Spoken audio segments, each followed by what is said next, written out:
Oh, hello! My name is Nick. Welcome to Whispering Roots. Today, I'm going to teach you how to start some seeds from scratch so that you can get your garden growing early as soon as the frost is gone. Now, keep in mind, I'm just teaching you the Whispering Roots way of planting. Nobody else's. There's tons of ways to plant seeds and most of them work pretty well, but this is just what we do and it works really, really well for us. So first, I know you're asking yourselves, Nick, why are you planting stuff indoors? My garden's outdoors. Well, I'm gonna tell you. It's because frost is not our friend, okay? It'll kill our plants. So, if we can get a head start on growing by planting some seeds inside and getting them already started, then by the time that they're ready to go outside, we'll have bigger plants than everybody else. So we'll get cool food and delicious vegetables the entire season instead of just at a few specific times.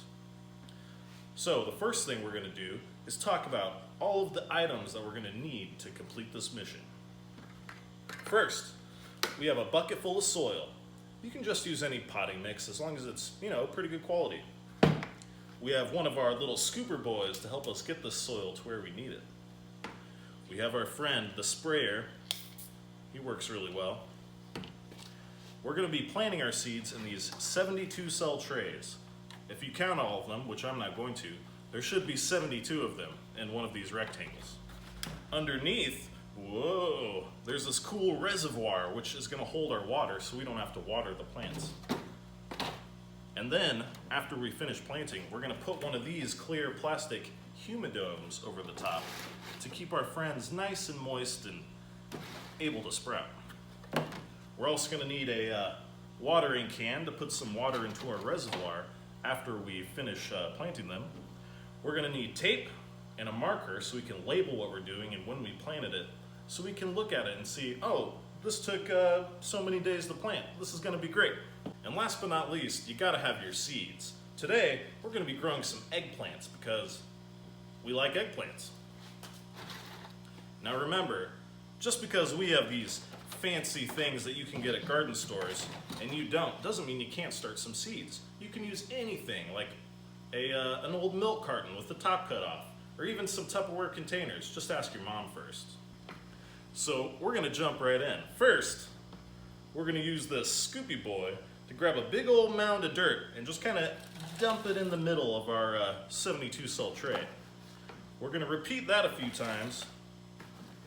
We don't have to be really perfect right now. We're gonna spread it around with our hands.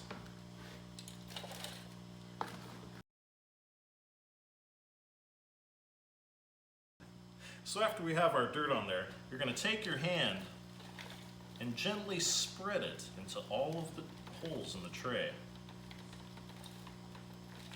And remember, we don't want to push the soil down into the tray. We want our soil to be, you got it, loosey-goosey.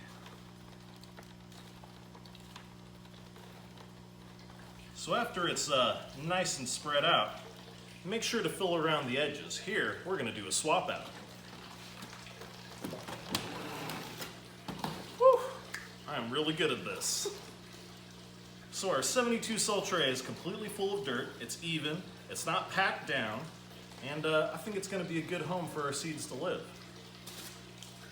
Now remember, before you get too crazy, we got to label what we're doing. Today we're planting Black Beauty eggplants. They're going to be beautiful. So, take our tape and our marker. And we're going to write Black Beauty eggplants planted on whatever today is. I am a really fast writer, you guys.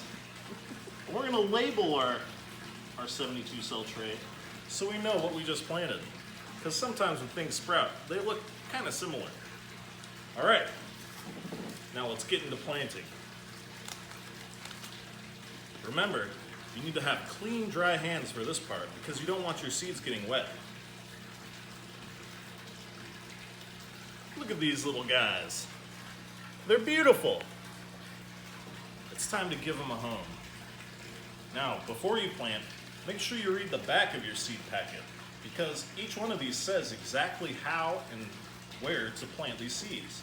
These ones say to put them about 1/4 of an inch deep. So we're going to take one seed at a time in each tray, each cell, and we're just going to kind of gently get it in there under the soil. We don't want to jam it in. We want our soil to remain nice and loose, right? You can take out any weird sticks and stuff if they're getting in your way.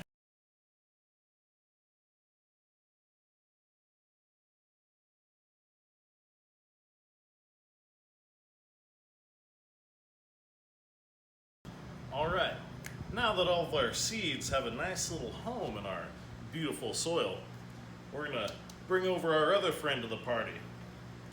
Now, when working with this dry soil, I like to spray each cell about 10 to 12 times.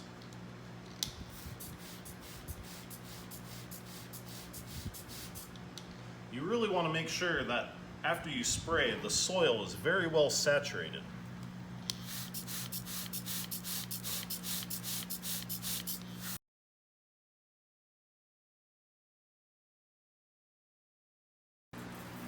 Whew, that was exhausting spraying that fast. Now that all of our seeds and our soil is nice and saturated with our moisture, we're gonna pop on this bad boy and take our plants over to their new home where they're going to grow and develop into the strapping young seedlings we know they can be.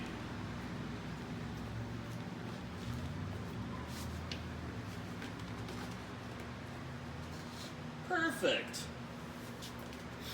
Now, you may be saying, Nick, what about that watering can you showed us earlier? Well, the reason we carried our plants to where we're going to keep them before we watered them is because once you get water in there, it's a little heavier, and if you spill it, it makes way more of a mess. So what I'm going to do now is just lift up the very corner and pour in until about 1/4 of our reservoir is full of water.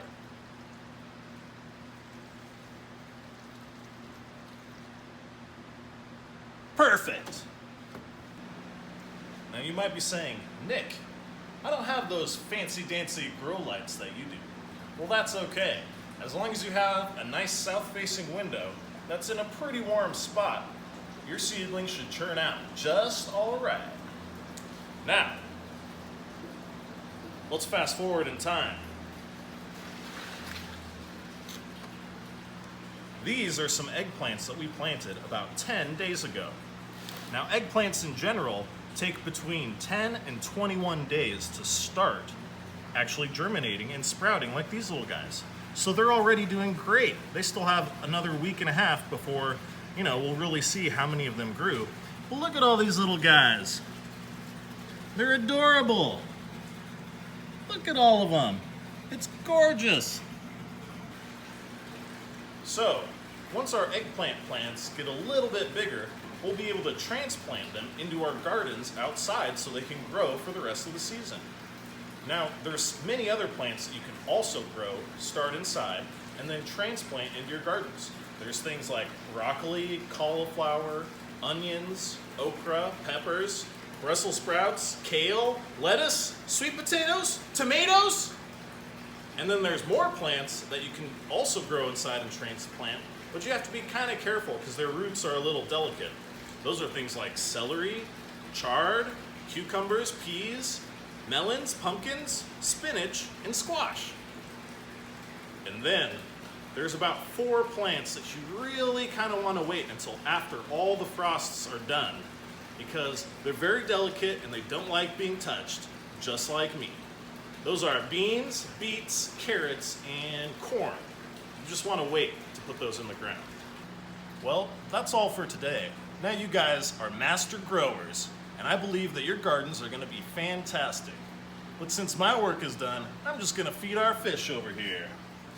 Hey little buddies, are you hungry? They're not hungry.